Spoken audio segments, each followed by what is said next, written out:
the Supreme Autarch's voice echoed across the Galactic Senate, officially declaring the total annihilation of Earth. Trillions watching on live feeds held their breath, but the human ambassador didn't flinch. He simply checked his watch, adjusted his cuffs, and asked, "Will this be happening now or after lunch?" Silence fell over the obsidian amphitheater. It was a heavy, suffocating quiet, the kind that usually preceded the execution of a world.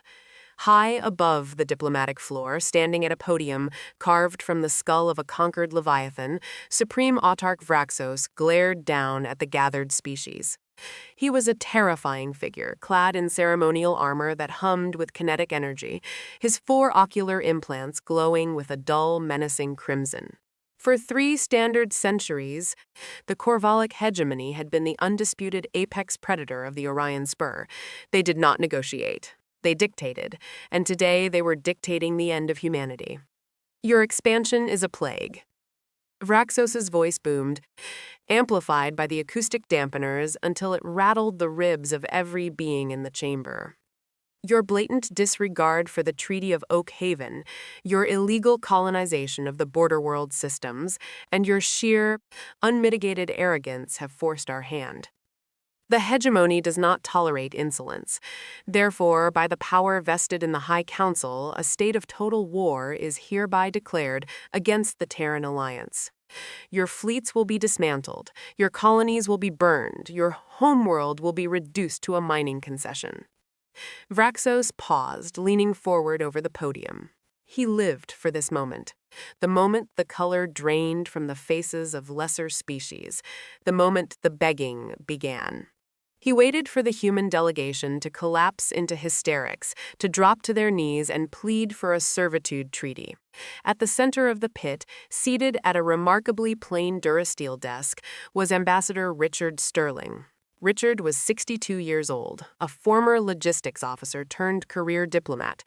He possessed the unremarkable, slightly weary appearance of a man who had spent too many decades sitting in poorly ventilated boardrooms reading trade tariffs. His gray suit was impeccably tailored, but his demeanor was entirely devoid of the theatricality favored by the Galactic stage. Beside him sat Catherine Miller, his chief of staff, her fingers resting lightly on a datapad. Behind them stood General David Hackett, a stoic pillar of a man whose expression could have been carved from granite. Richard did not fall to his knees. He did not gasp. He didn't even look particularly alarmed. Instead, he reached into his breast pocket, retrieved a pair of reading glasses, and deliberately placed them on his face. He picked up a physical pen, an archaic eccentricity that had always baffled the alien delegates, and made a small note on a paper ledger in front of him. Then he tapped his silver wristwatch. "I apologize, Autarch Vraxos." Richard spoke, his voice carrying the calm, measured cadence of a mid-level manager noticing a discrepancy in an expense report. The translation matrix struggled for a microsecond to convey his utter lack of inflection. "I want to make sure I have this logged correctly for the stenographer back in Geneva. You are declaring a war of total annihilation. Is that correct?" Vraxos's mandibles twitched in irritation. "It is not a negotiation. Terran, it is a sentence. Your doom is sealed as of this exact microcycle." Right, understood," Richard said, nodding slowly. He took off his glasses and looked up at the towering warlord. "My only question is regarding the timeline. It is currently 1240 Earth Standard Time. Our delegation has a reservation at the diplomatic dining concourse in 20 minutes. So, regarding this annihilation, will this be happening right now or after lunch?" A collective gasp swept through the amphitheater. The representative from the Avian Krill Collective fainted, dropping from his perch with a soft thud.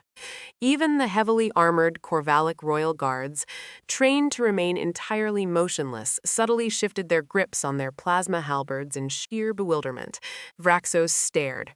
For a moment, the Hegemony's translation software flashed an error, assuming the Terran had used an idiom that failed to convert, but the literal translation remained stubbornly intact. He was asking about a meal. "Are you malfunctioning, Ambassador?" Vraxos growled, his voice dropping to a dangerous, vibrating octave. My Armada is currently warming up their slipspace drives. 3. Zoo-Zero dreadnoughts are pointing their primary weapons at your core worlds. And you speak of sustenance? Well, yes, Richard replied mildly, leaning back in his chair. A war of annihilation sounds like a rather prolonged affair. I find I make poor strategic decisions on an empty stomach.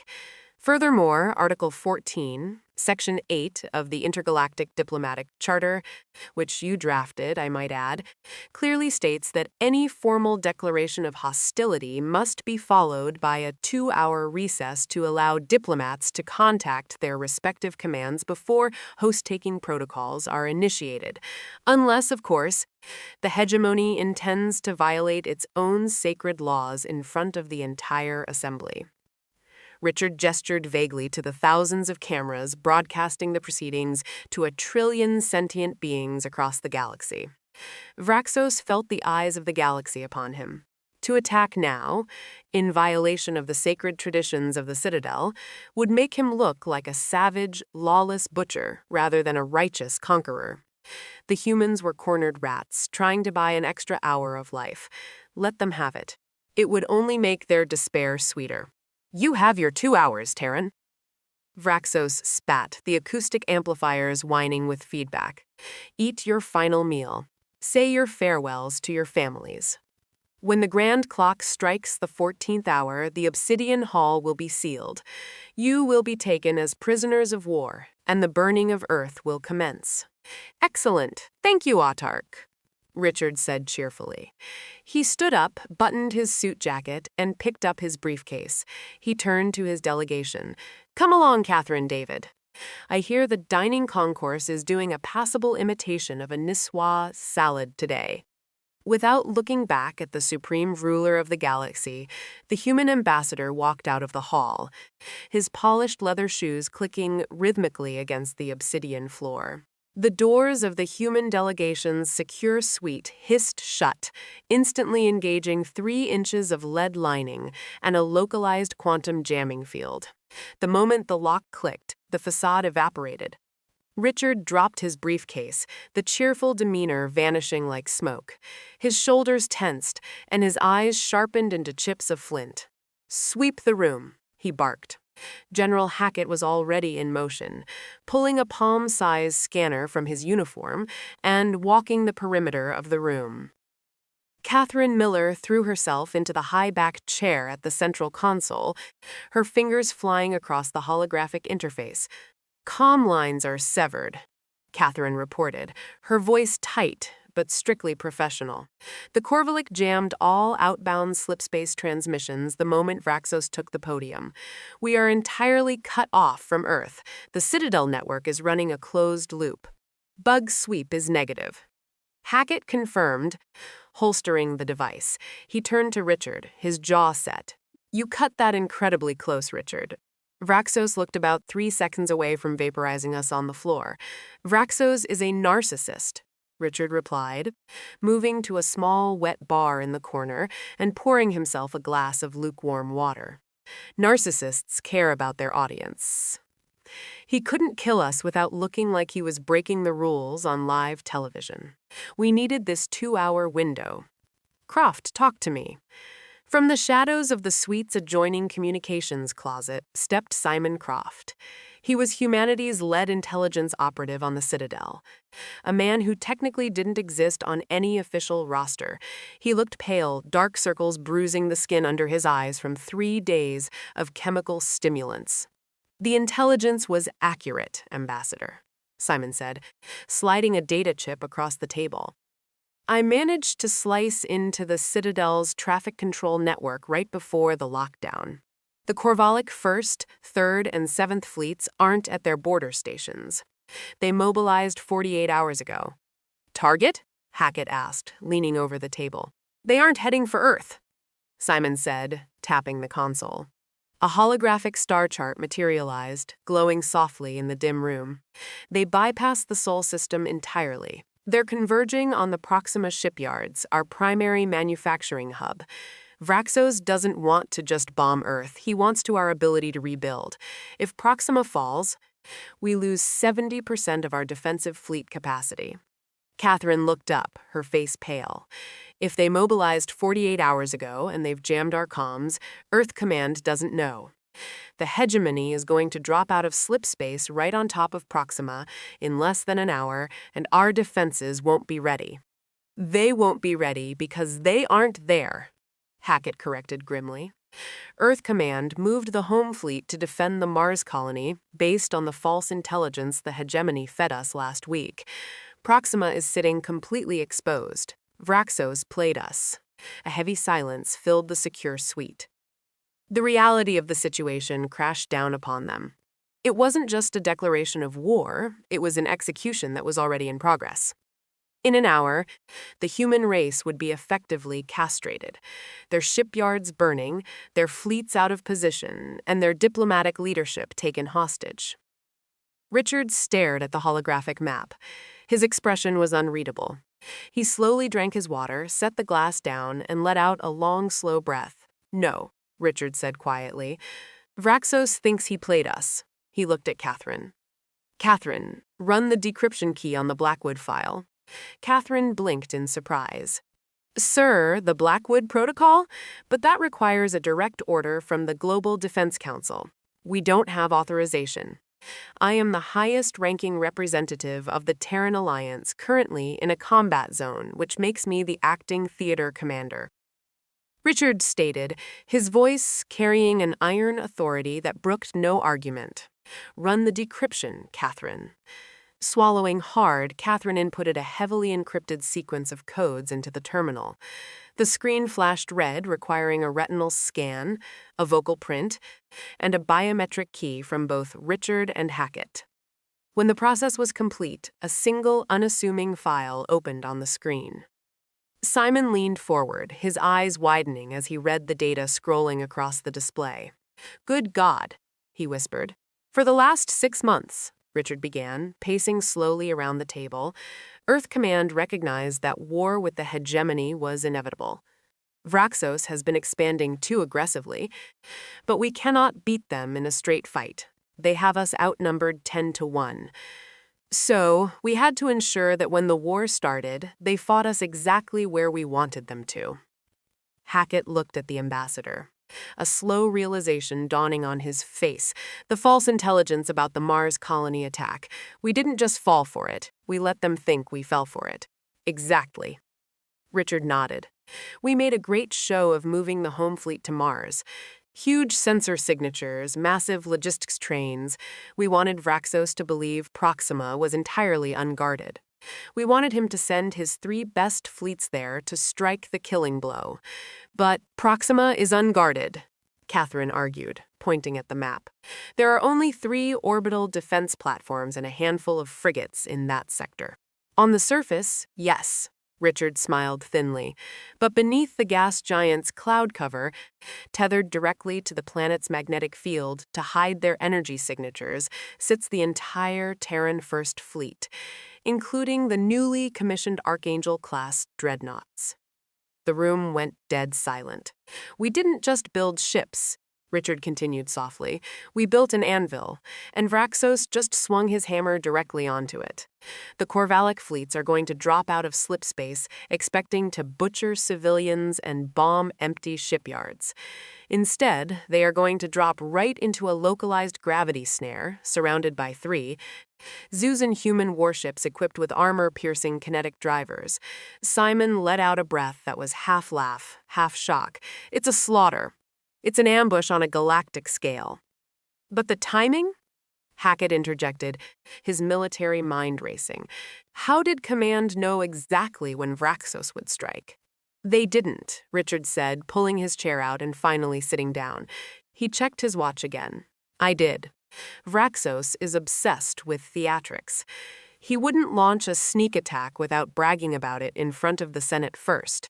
By analyzing his behavioral profile, our psychologists predicted he would declare war precisely when his fleets were 1 hour away from their target, maximizing the shock value while preventing us from warning anyone." Richard folded his hands on the desk. Right now, the Korvalic Armada is 30 minutes away from entering the Proxima system. When they drop out of hyperspace, Earth Command will unleash hell. But, he paused, looking at his three colleagues. If Vraxos finds out we knew about the trap before the fleet arrives, he can send an abort signal. He can order his ships to divert. That is why the Citadel comms are jammed. Not just to keep us from warning Earth, but to keep Vraxos from receiving any warnings from his own scouts. That's why you asked for lunch, Catherine realized, staring at him in awe. You weren't just insulting him, you were pinning him to the clock. You forced him to pause the proceedings for 2 hours. During this 2-hour recess, Vraxos is sitting in his throne room gloating. He isn't checking his military feeds. He isn't monitoring the slipspace lanes.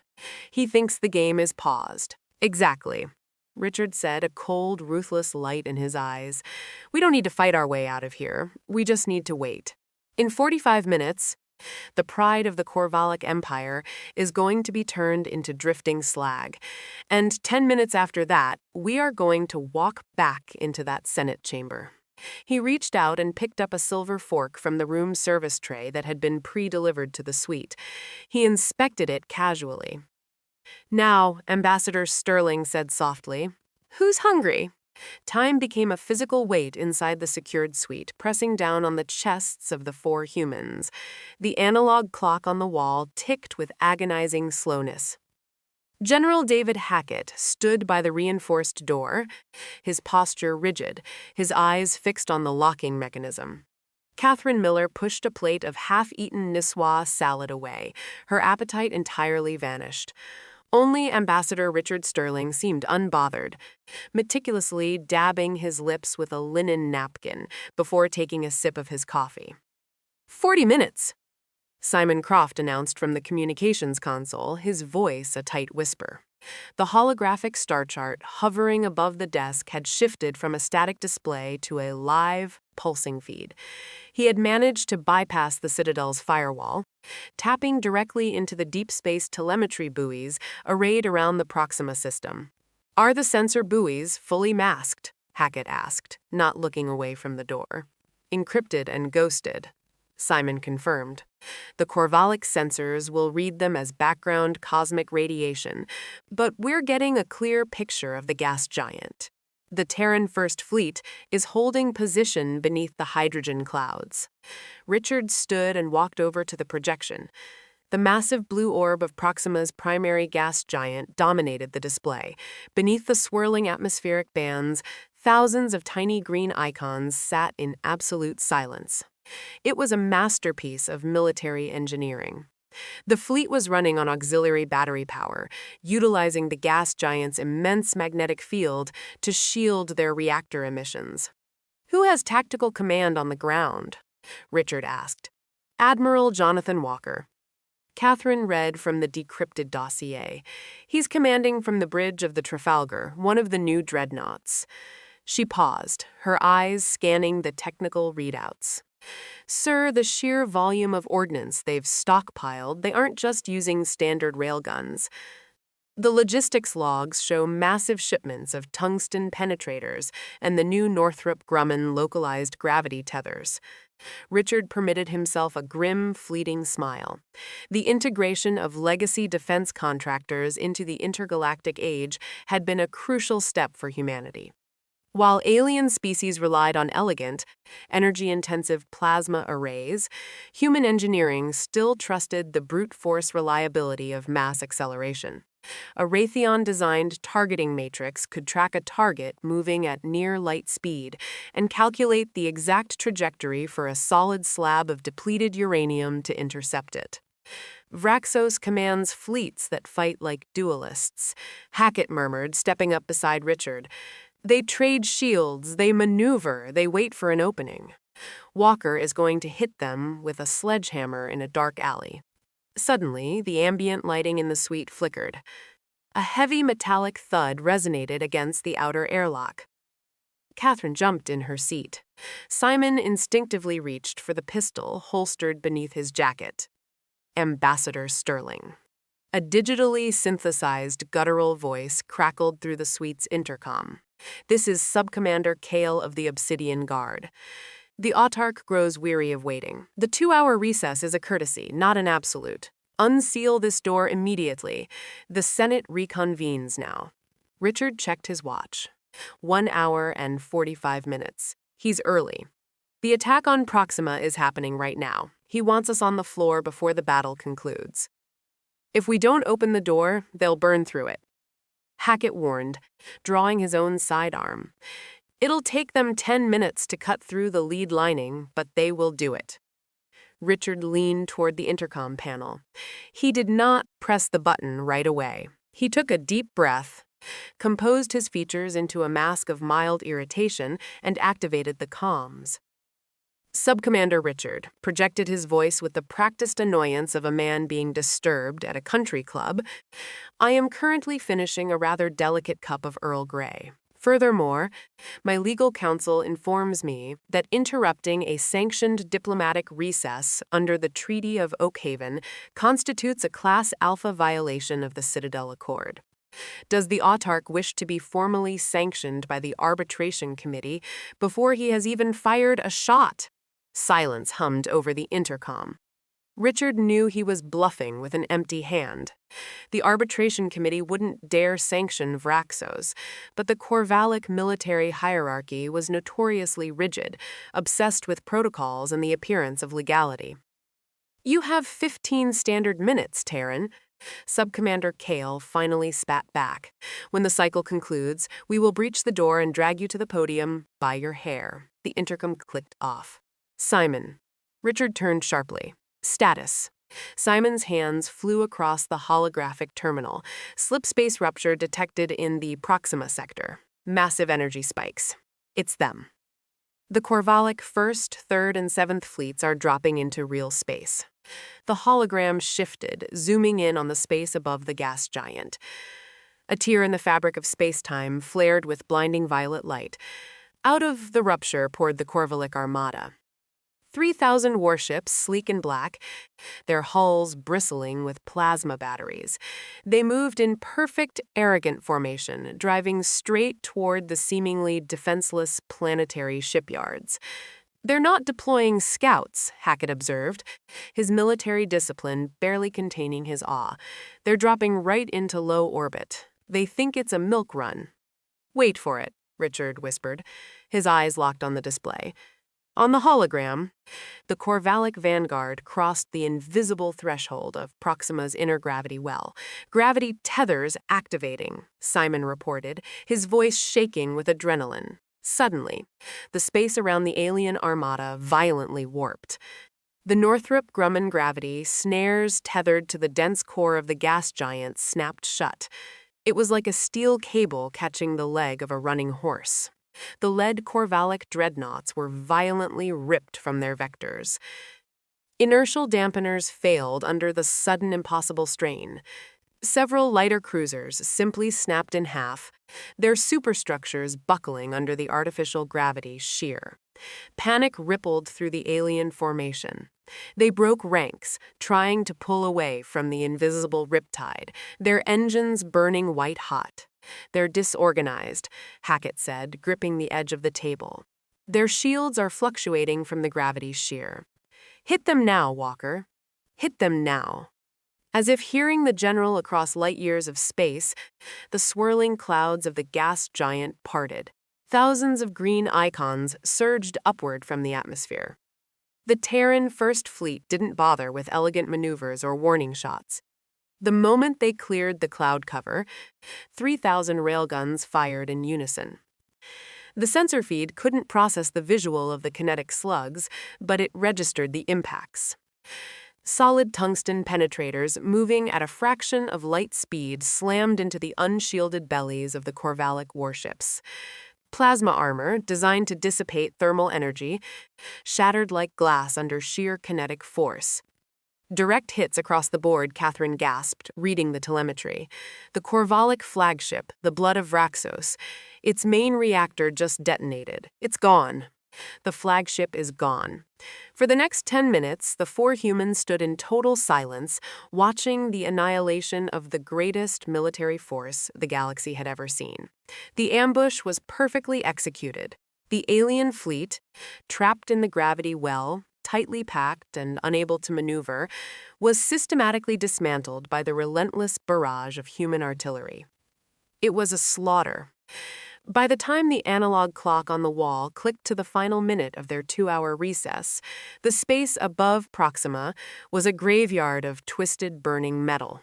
The pride of the hegemony had been reduced to an expanding cloud of debris.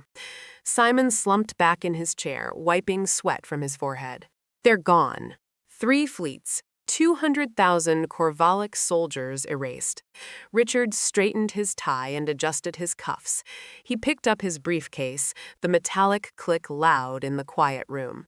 The mild bureaucratic demeanor settled back over his features like a well-worn coat. "Pack up your equipment," Richard instructed calmly. "The Autarch is waiting, and it is incredibly rude to be late for one's own execution." The heavy lead-lined doors hissed open precisely at the 2-hour mark. Sub-Commander Kale stood waiting, a squad of heavily armed Korvalic royal guards flanking him. Their plasma's halberds hummed with lethal intent. Kale glared down at the human delegation, his mandibles clicking in anticipation of the violence to come. "The recess is over." "Terrans," Kale growled. "Move." Richard strolled out of the suite, entirely unhurried. He offered a polite nod to the towering alien guard. "Lead the way, Sub-Commander. I find a brisk walk aids digestion." They were escorted back through the sprawling vaulted corridors of the Citadel. Along the way, delegates from dozens of other species watched them pass. Some looked away in shame. Others watched with morbid curiosity, viewing as dead men walking. The atmosphere was thick with the scent of impending tragedy. The massive double doors of the obsidian amphitheater groaned open. The roar of the Galactic Senate washed over them. High upon his podium, Supreme Autarch Vraxos stood with his arms raised, basking in the adoration and fear of the assembly. The moment the human delegation stepped onto the floor, the acoustic dampeners silenced the crowd. A single spotlight snapped down, illuminating Richard Sterling and his team. "Ah!" Vraxos's voice boomed, dripping with sadistic pleasure. "The Terran ambassador returns. I trust your final meal was satisfactory." "It was quite good, thank you," Richard replied, stepping up to his Durasteel desk. He opened his briefcase and casually pulled out a small rectangular data drive. The vinaigrette was a bit heavy on the mustard, but one can't expect culinary perfection in a government building. Vraxos let out a harsh, barking laugh that echoed like thunder. "Your false bravado is pathetic, human. The clock has struck. The hour of your doom is at hand. Even as we speak, the might of the Korvalic Hegemony is descending upon your worlds. Your skies are burning. Your people are screaming." Vraxos leaned over the podium, his 4 crimson eyes locking onto Richard. "I offer you one final fleeting mercy. Kneel before this assembly. Swear eternal servitude to the hegemony, and I will order my fleets to spare a fraction of your population to serve in our labor camps. Defy me, and you will join the ashes of your homeworld." The entire Senate held its breath. Trillions of viewers across the galaxy leaned closer to their screens. Richard didn't kneel. He didn't even look up at the Autarch. Instead, he plugged the rectangular data drive into the Senate's primary projection terminal on his desk. "Autarch Vraxos," Richard said, his voice calm, steady, and amplified across the Great Hall. "Before we discuss treaties, I have a procedural question regarding your communications blackout. Have you checked your secure military channels recently? Do not attempt to stall, Terran. The Citadel network is locked by my command. No distress signals will reach you." "That wasn't my question," Richard corrected mildly. "I wasn't asking if I had received any messages. I was asking if you had." With a flick of his wrist, Richard bypassed the Senate's visual feed and routed his data drive directly into the massive holographic projector that hung suspended in the center of the amphitheater. The image of Vraxos vanished.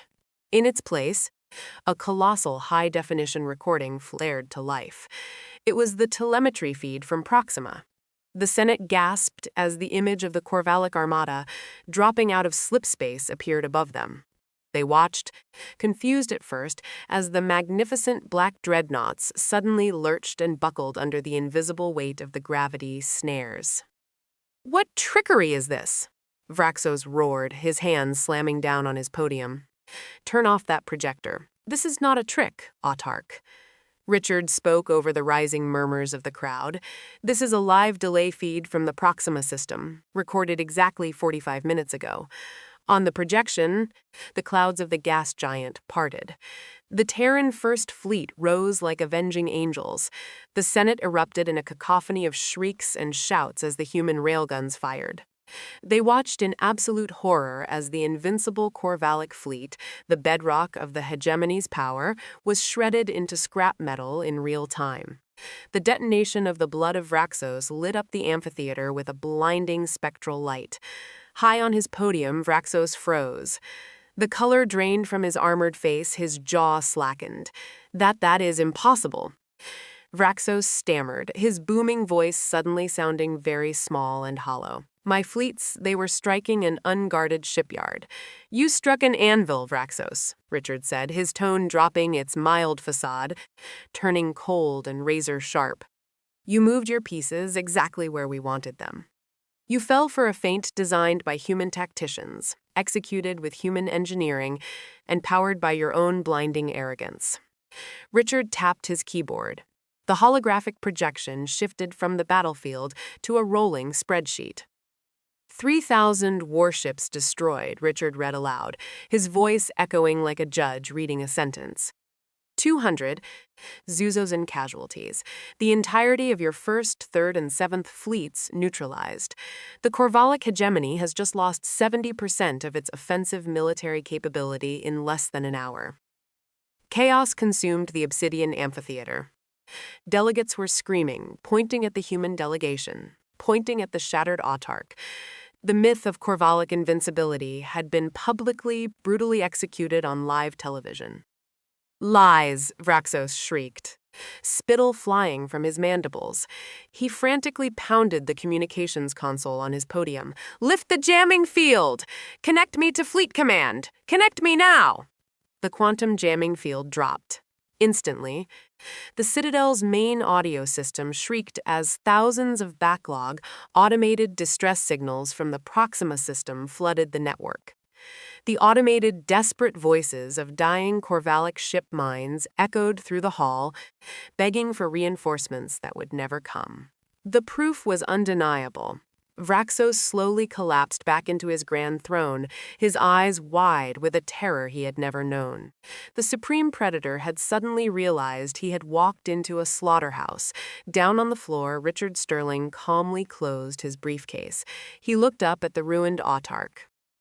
"Now," the human ambassador said, his voice cutting through the wailing of the alien delegates with chilling clarity. "I believe we have a war to negotiate." Pandemonium reigned in the obsidian amphitheater. The acoustic dampeners had completely overloaded, screeching with electronic feedback as thousands of alien delegates screamed, panicked, and transmitted the raw footage back to their respective homeworlds. The invulnerable Korvalic Hegemony had just been decapitated on live broadcast. Up on his grand podium, Supreme Autarch Vraxos was trembling. The massive, terrifying warlord looked suddenly ancient, his crimson ocular implants dimming as the reality of the disaster severed his neural combat stems. "Guards!" Vraxos suddenly shrieked, his voice cracking with desperate, wild fury. He pointed a trembling, armored claw down at the human delegation. "Treason! Sabotage! Kill them! Execute the Terrans immediately!" Sub-Commander Kale and the 24 royal guards stationed around the pit lowered their plasma halberds. The humming blades leveled directly at Richard Sterling's chest. Catherine Miller flinched, but General David Hackett immediately stepped in front of her, his hand resting casually on the butt of his holstered sidearm. Richard did not move. He stood perfectly still, his hands resting on his durasteel desk, staring up at the Autarch with eyes as cold as deep space. "I would strongly advise against that, Sub-Commander," Richard said. His voice was not raised. "Before you follow the orders of a dead man, you should ask yourself if you wish his grave." Kale hesitated. The imposing alien warrior looked from the furious, sweating Autarch to the infuriatingly calm human diplomat. The myth of Korvalic supremacy had just been shattered. Kale's absolute faith in his leader was unraveling by the second. "What are you waiting for?" Vraxos roared, slamming his fists against the console. "Strike them down. Our core fleets are gone, but we still have the homeworld defenses. We will mobilize the planetary reserves. We will crush their wretched Earth." Richard let out a slow, disappointed sigh. He reached into his briefcase one final time, pulling out a sleek black datapad.